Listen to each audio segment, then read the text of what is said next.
Hi, this is Luke Monroe. I'm a bass player with local Oklahoma City group Equilibrium, kind of a jazz funk outfit. And anyways, I just wanted to review an instrument that was new to me.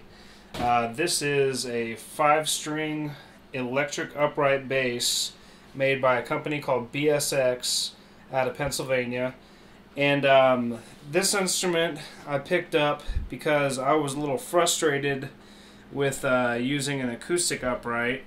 I'm primarily an electric bass player, but have been dabbling in upright for the last 5 or 6 years. I used to have a really nice 52K M1 that I had strung with gut strings. Loved that bass, but unfortunately, being out in California playing with an artist, the neck separated from the body, and when I came back to Oklahoma, I didn't have the money to fix it, so I ended up selling it.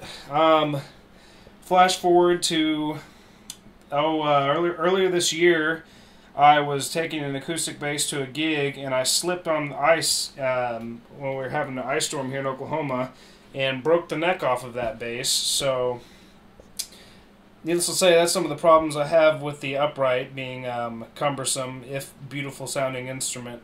Also, on top of that, the main benefit of this instrument is the ease of amplification. It has almost no feedback whatsoever at high volumes, which you can't say for an acoustic bass. Not to mention it's a slim design that is easily broken down. The neck is actually removable. Let me show you that. The neck system on here is really just a simple bolt that can be taken off, and the neck itself will come completely off the bass, and Dino at BSX will actually make a flight case for you, so this could be checked in as normal baggage. Also, about the neck bolt system, this is what allows you to adjust the action of the instrument, something else that's very easy to do on the fly.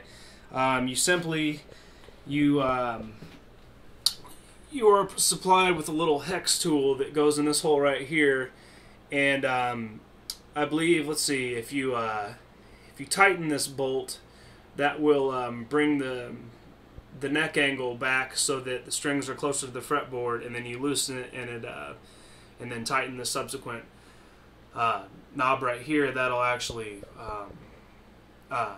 raise the action. Now, as far as setup, when I first got this instrument, it came set up with Diodario Helicore hybrid strings with very, very low action, which, a lot of guys are into, trying to get a modern steel string sound.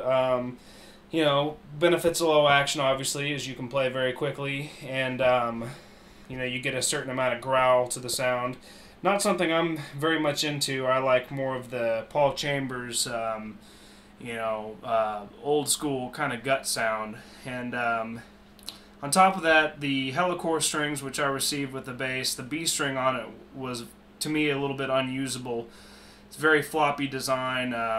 Tension was completely different than the other strings. So, needless to say, I took those strings off, and now I'm using a set of strings by a company called Velvet Strings. And Velvet Strings are basically, they're making strings that are kind of a take on gut strings. They use a silk cord design with a copper winding, and as you can see, if you know anything about strings, these are very thick diameter, but at the same time have a very low tension compared to steel strings. So they're very playable, and also you can see they allow me to have higher action.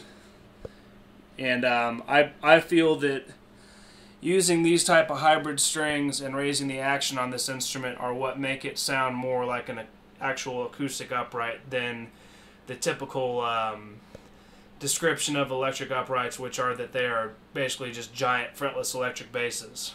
So, then again, if that's your sound, this instrument can definitely do it. As you can see, it's a beautiful instrument. It has an actual acoustic design with the sound post, and the transducer is actually here through the bridge. And basically what I wanted to do to review this instrument was to kind of showcase its sound, both acoustic and through an amp.